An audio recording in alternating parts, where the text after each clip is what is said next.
మనందరం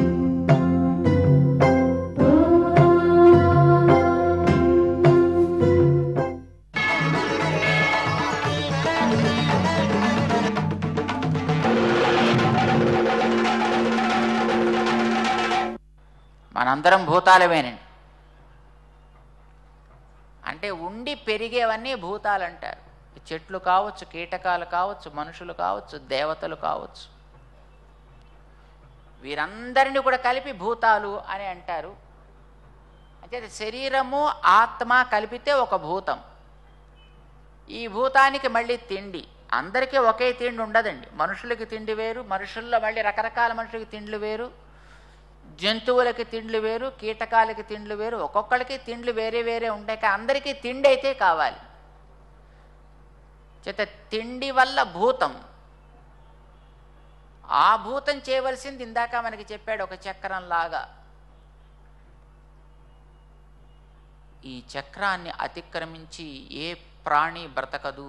వాడు సన్యాసి అయినా, సాధువైనా, గృహస్థైనా, పిల్లవాడైనా, కీటకమైన, చెట్టు చామైనా. అలా ఈ చక్రం అనేది భగవంతుడికి సేవగా సాగాల్సినటువంటి చక్రమయ్యా.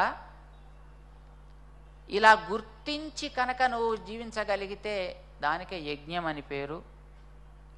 ఆ యజ్ఞం మీదే ప్రపంచమంతా ఆధారపడి ఉన్నది.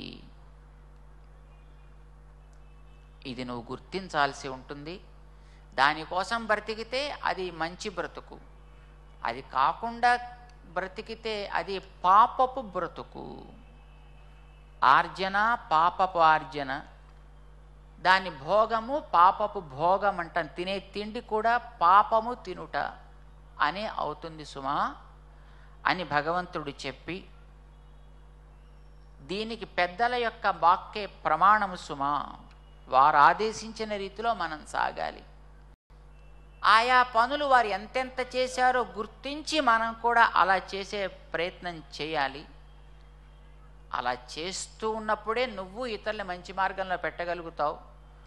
నేను పెద్దవాడినండి నాకెందుకు అని నువ్వు మానినా, పనులు చేసే ఇతరులను చూసి అయ్యో ఇదంతా బిగినింగ్ స్టేజ్ వాళ్ళకండి, మాలాంటి ఎండింగ్ స్టేజ్లో వాళ్ళకి ఇవన్నీ అక్కర్లేదంటూ నువ్వు మానేసినా, నిన్ను చూసే మిగతా వాళ్ళు కూడా మాని పాడైతే వాళ్ళని పాడు చేసినందుకు నువ్వు కూడా నాశనమే అవుతావు తప్ప నువ్వు బాగుపడవు సుమా.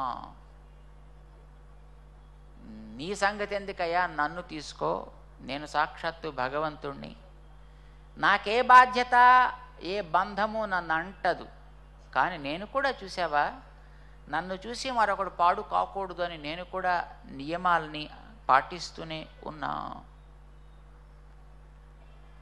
అందుకే నువ్వు కూడా నా యందు కర్మలని నిలిపి, భావనని నిలిపి, సవ్యమైనటువంటి రీతిలో వాటి యందు ఆశ పెంచుకోకుండా, మమత పెంచుకోకుండా, చేయవలసిన బాధ్యత నాదిది అనుకుంటూ చేయి. నీకు లభించాల్సినటువంటి రివార్డు తప్పకుండా నీకు వస్తుంది. అది లేకుండా నీ మీదే నువ్వు ఆధారపడి నన్ను మరిచిపోయావు అనంటే నీ తెలివితేటలు కానీ నీ శక్తి కానీ ఎందుకు పనికి రాదు సుమా. అట్లా నడిపించేది వెనకాతలు ఉండేటటువంటి నీలో రజోగుణం, కోరిక. దాన్ని నువ్వు త్రుంచవలసి ఉంటుంది ముందుకి సాగాలంటే అని 3వ అధ్యాయాన్ని ముగించాడు స్వామి. భగవంతుడికి హారతిస్తూ